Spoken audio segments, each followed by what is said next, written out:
Hello and welcome to Markets Today. I'm Lata Venkatesh, and joining me from the New Delhi News Centre is Surabhi Upadhyay.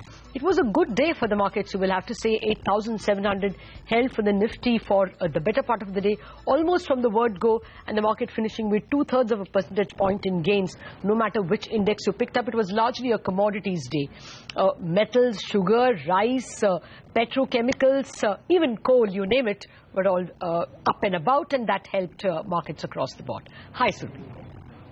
Hi, Lata. Yes, not a bad way to be in the middle of the week. Lots to talk about as usual over the next half an hour. Let's start with the headlines. Dalal Street sees a day of steady gains as benchmark indices end 0.6% higher. The Nifty closes above 8,700. The Sensex adds around 200 points, helped by strong gains in IT, metal and oil and gas stocks.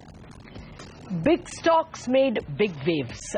In the Reliance industry gained 3.5% as traders continue to cheer its new gas discovery in the KG D6 block. Coal India surged 6% as the government removed the cap on how much coal it could sell through e-auctions. But bank stocks like BOB in particular, Bank of Baroda, Yes Bank, Kotak Bank, all ended soft as lending rate cuts begin. It's been a good day for mid-cap stocks as well. The mid-cap index jumps nearly 1%, led by technology counters like Geometric, Firstsource and Sasken. Real estate stocks like HDI and Puravankara also gained as traders get ready to welcome a new regulator.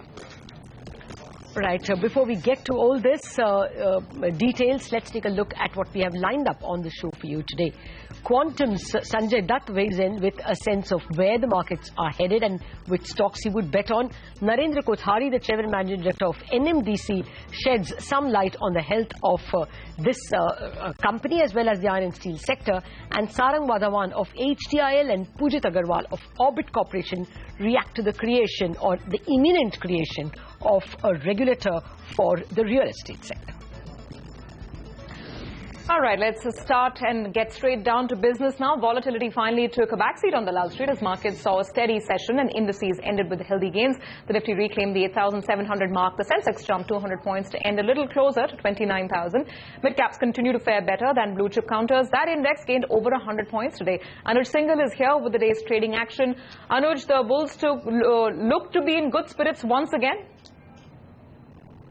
Yeah, the bulls have the market in their control now, or they would believe that maybe just another 50-100 points and the bears would throw in the towel. So that's the hope from the bulls. Today was a good day for the market, for the bulls, because it was a steady session.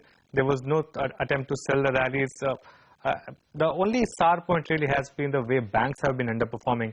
And today also the bank Nifty was actually down. It was Reliance, ITC, IT stocks that led the market higher. However, mid-caps did well, and that's where traders love to trade. So they'll be happy about that. Let's talk about the stocks then that led the market higher. Right on top today clearly was Reliance. That stock was up 4%, so big contributor to Nifty's gains. Coal India was up 6%, the biggest Nifty gainer. And Bharti Airtel, what a journey it's been for Bharti over the last 1 month. 4% higher again in today's trade. IT stocks did well. So stocks like HCL Tech Mahindra, TCS, all of them were up between 2.5% to 3%. Some other gainers included ITC, that was up about close to 2%. Infosys, one more IT stock, up 2%. And BPCL, new lifetime high for that stock, was up about 3%.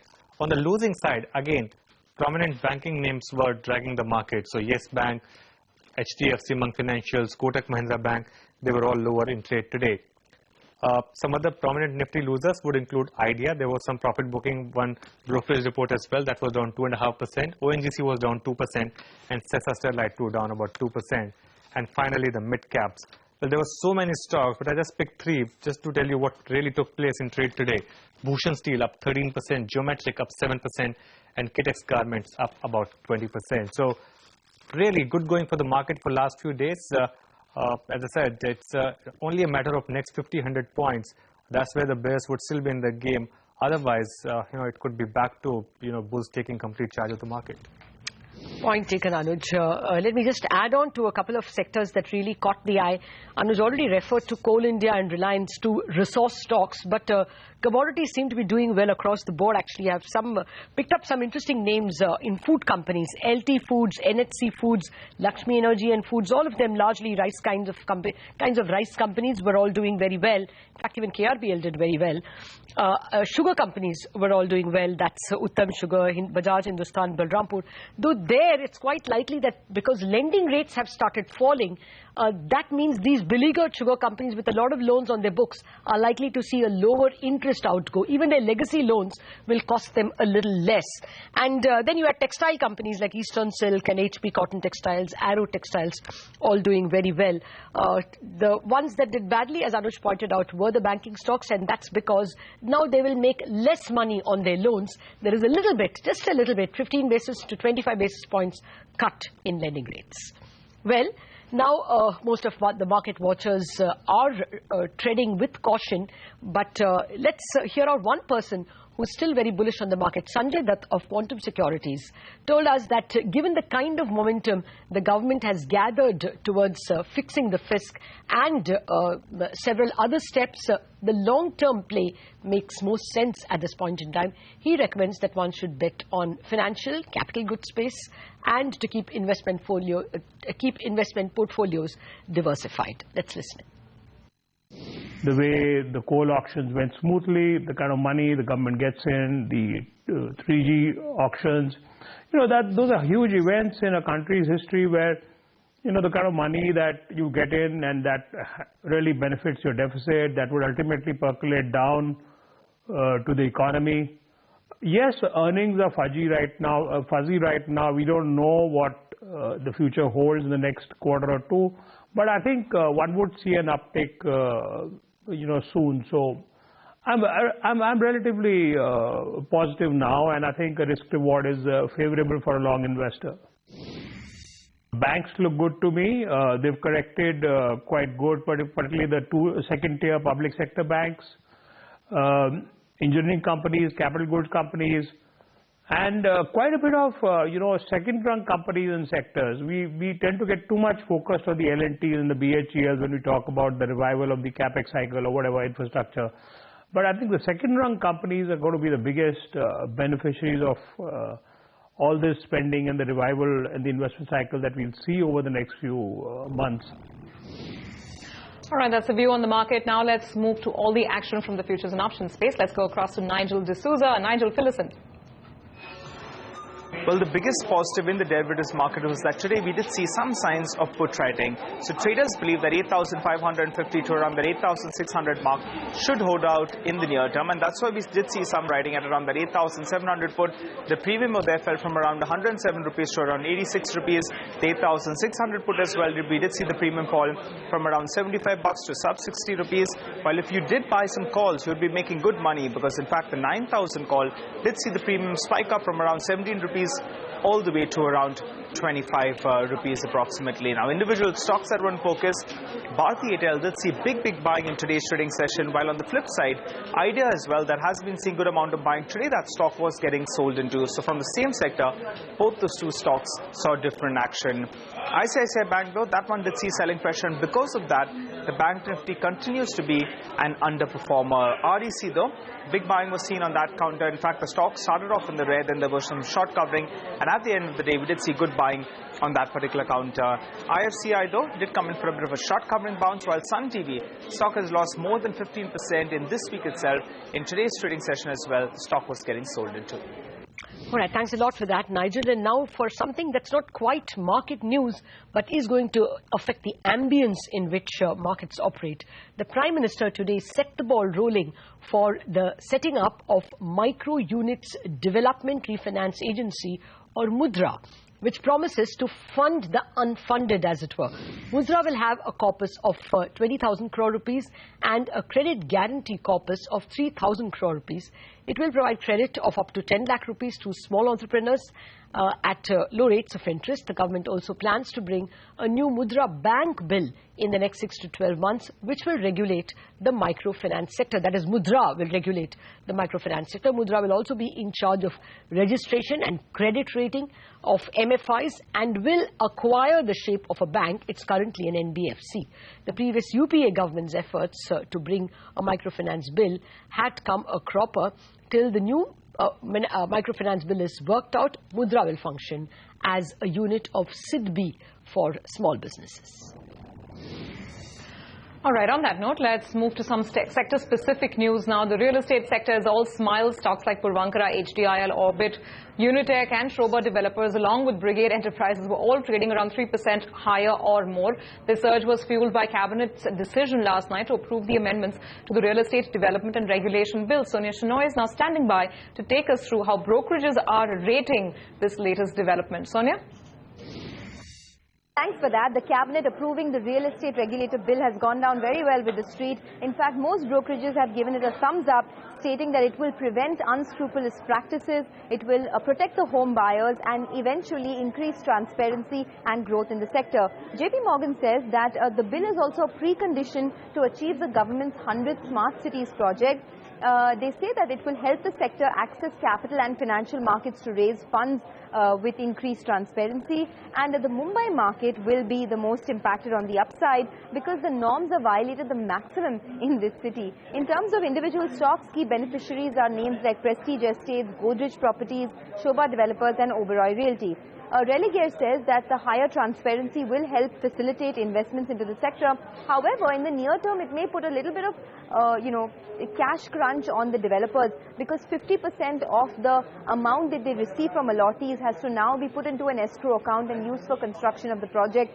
So that would mean a little bit of cash crunch. Also, it may lead to delay of projects because the approval process will become longer and more stringent.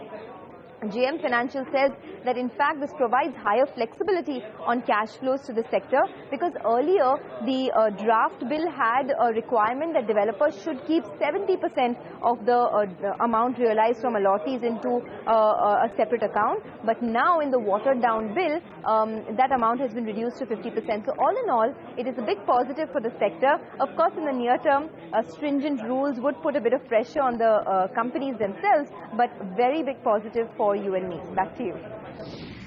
All right, Sonia, thanks so much for that. Well, we've been speaking to a few real estate players throughout the day, and the overarching view is that amendments proposed in this real estate bill will help the sector's revival. Sarang Vadhavan of HDIL says the setting up of a regulator will ensure some much-needed customer protection. However, Pujit Agarwal of Orbit Corporation says that the bill is not without its pitfalls. I think it's a positive step by the government to clear this bill. For housing for all vision of the government, I think we'll get a boost with the real estate regulator coming in.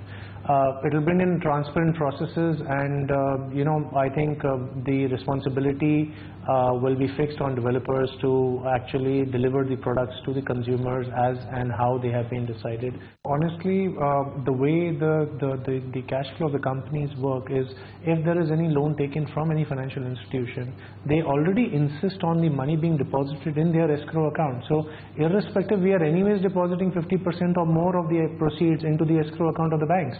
So honestly, it's not going to change much where we are concerned.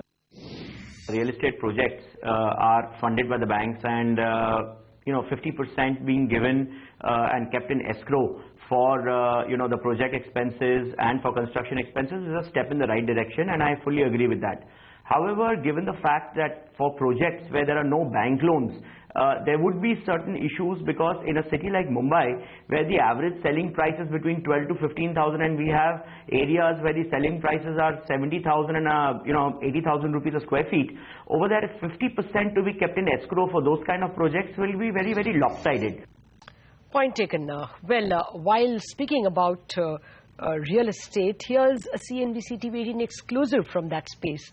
The Singapore government's sovereign fund could be picking up stake in some of DLF's residential properties. Nayanthara Raya, correspondent who broke the story, joins us now with details. Nayanthara, how many projects is the GIC interested in? What kind of deal size are you talking about? What I understand from my sources is that the GIC is looking up to pick up 49% stake in 3 of DLF's residential projects located in New Delhi, Chennai as well as Mohali. The deal size could be around $300 million. I do understand the talks are at an advanced stage. DLF is looking to raise almost $500 million and is talking to touch of foreign investors, foreign private equity firms. But I understand that right now GIC is the front runner as far as selling 49% stake in these 3 projects go. We did reach out to DLF. The company said it doesn't comment on market speculation. At the same time, the company is also watching the space very closely and seeing if it wants to go ahead with the real estate investment trust listing. Let's not forget, it has got a go-ahead from SAT when it comes to approaching the capital markets. All eyes now on SEBI, whether it's going to move the Supreme Court or not. All right, thanks so much for that. That was, of course, all the news that was coming in from the real estate space. Let's move on to pharmaceuticals now. Real estate is not the only sector that's been buzzing around. The pharma space has been in a lot of action as well on the back of strong news flow from the end of legal battles to new drug applications being filed. Ekta Batra is now joining in with details from this space. Ekta, take us through the list that you've compiled.